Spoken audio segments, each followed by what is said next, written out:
Hello and welcome to livealittlehigher.com. This week we begin the fourth book of the Torah, Bamidbar, or also known as Numbers, in preparation to the holiday of Shavuot. It's not coincidence that it's read the Shabbat before Shavuot, because Shavuot is the holiday in which we receive the Torah in Mount Sinai, and the parasha of Bamidbar is really in preparation to the receiving of the Torah. And it's as if when a groom is going to get married, the Shabbat before his wedding, he is called to the Torah. So this parasha of Bamidbar actually resembles the groom coming to the Torah, as the Jewish people are ready to get married to Hashem. The Jewish people are looked as the wife, and Hashem is looked as the groom. So Bamidbar really means in the desert, and some of Hasidic thought explains to us why this book is called, this parasha is called Bamidbar, which is really to understand why the Torah was given to us in the desert. And the desert is a desolate land. It's a place where nobody lives. It's inhabitable. And because of this, there's no parameters. There's no moral compass there. Everything goes. You are not influenced by society. Like in a city, you would be influenced by the ways of the place. But in a desert, it's desolate. There's no way that you can be influenced by anything there. So just because of this reason, that's why we can be open-minded in the desert. We are not bounded by other ideas. We're free to really be able to receive the Torah and receive the revelation of God at Mount Sinai. Also, Jewish thought has taught us that when a Jew is in a desolate place spiritually, like when you're living in a desert because there's nothing there, then it's a responsibility of other Jews to take care of that person and help him find his way in life and connect to the Torah values and to Hashem. Also, the parasha, although it's named Bamidbar, which means in the desert, the book of Bamidbar also means numbers, and this is because of the census that Hashem made to count the Jewish people. The Sidra of Bamidbar has a particular reference because of this, because in this parasha Hashem counts the Jewish people. And Rashi makes the following comment on the command: because they, the children of Israel, are dear to him, he counts them all the time. When they went forth from Egypt, he counted them. When they sinned with the golden calf, he counted them. And when they were ready to erect the tabernacle, also Hashem counted them. So the question is, if Rashi says that Hashem counts the Jewish people all the time, why is it making reference to these three specific times? What is Rashi trying to tell us? So what it says here is that Rashi says that God counts us because he has this great love for us. So if you have something that is very loved to you, like your children, your family, you're always making sure they're around. You're always making sure, if you go to the mall with your 4 kids, you're counting all the time to see that they're there for following you, or that they haven't gotten lost. So this is the same analogy that we would use of God counting the Jewish people. It's not that he doesn't know how many we are. He knows for sure how many we are. He counts us all the time.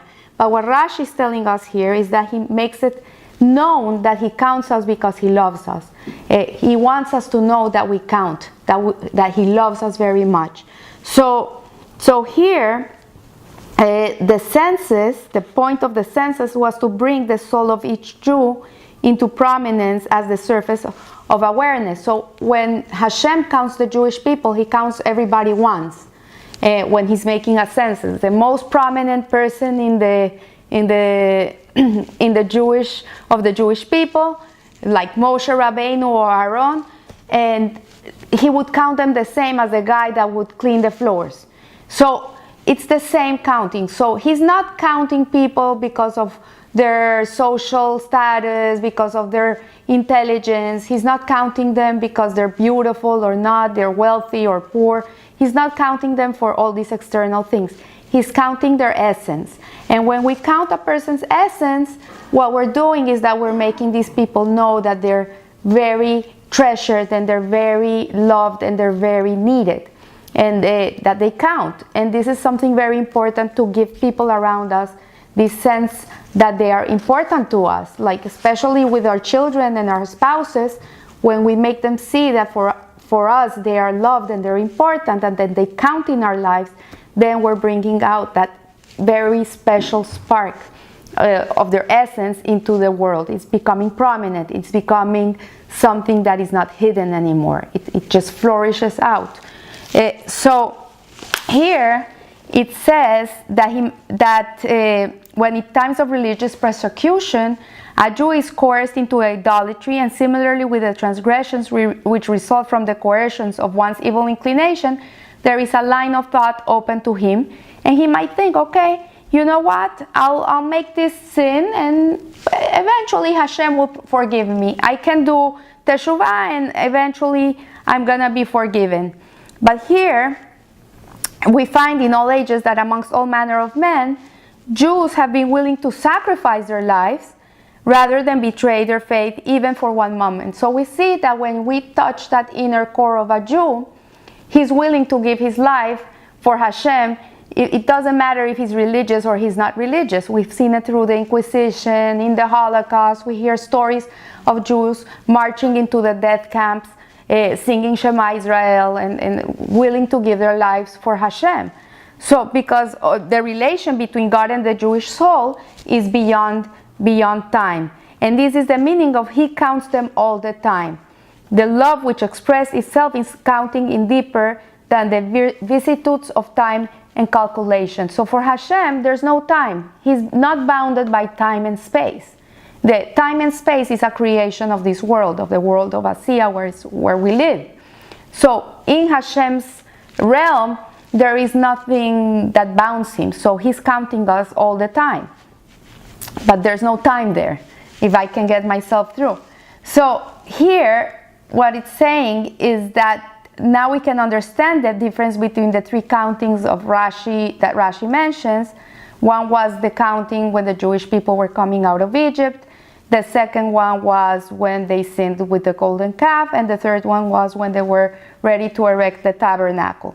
So here we see that this is a three-process stage into the connection with Hashem. So the first counting, the first census, was when the Jewish people came out of Egypt. In reality, we came out of Egypt not because we wanted to come out of Egypt. We came out of Egypt because Hashem wanted to take us out of Egypt. So we did it not because we wanted, because we had to. We were ushered out. And then the second census was prior to the building of the tabernacle. It reached further outward to the intellect and emotions of the Israelites. So one is from up down, from heaven to us. Then the second one was from us to God. When the Jewish people had sinned, then they were asking for teshuvah. It was something that came from them. It came from the Jewish people up to Hashem. And then the third census came the actual service of the tabernacle, when they were actually serving in the tabernacle. And this is when the Israelites, by their own actions, brought God into their midst. So one is from heaven down to earth. The other one is from earth up to heaven. And the third one is when the two of them are infused into one. And then their actions were testimony to the union of the Jewish people with the Jewish soul with Hashem. So for Nisan is the month of Pesach, the time of acknowledgement, the revelation that comes from above. And there was no merit for us, because this is nothing that we did by ourselves. It was something that came from God.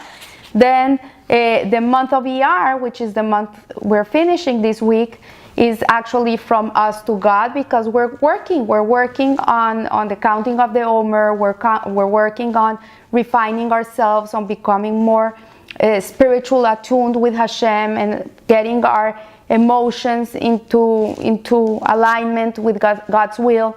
And this is a time of rectification, and it really is a job, an inside job.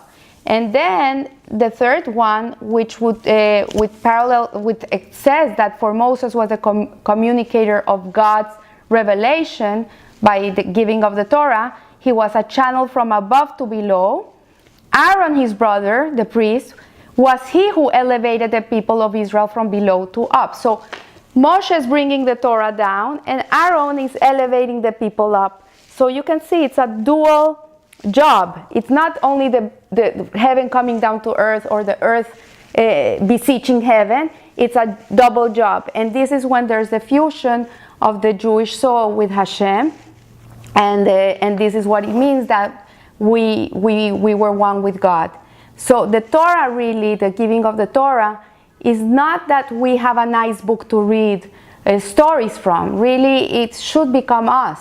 We should live Torah. We should breathe Torah. We should smell Torah. It should be one with us. And in this way, we will be able to merge heaven and earth. And so I want to wish you a good week, a happy week, a healthy week. And remember, live a little higher. Thank you.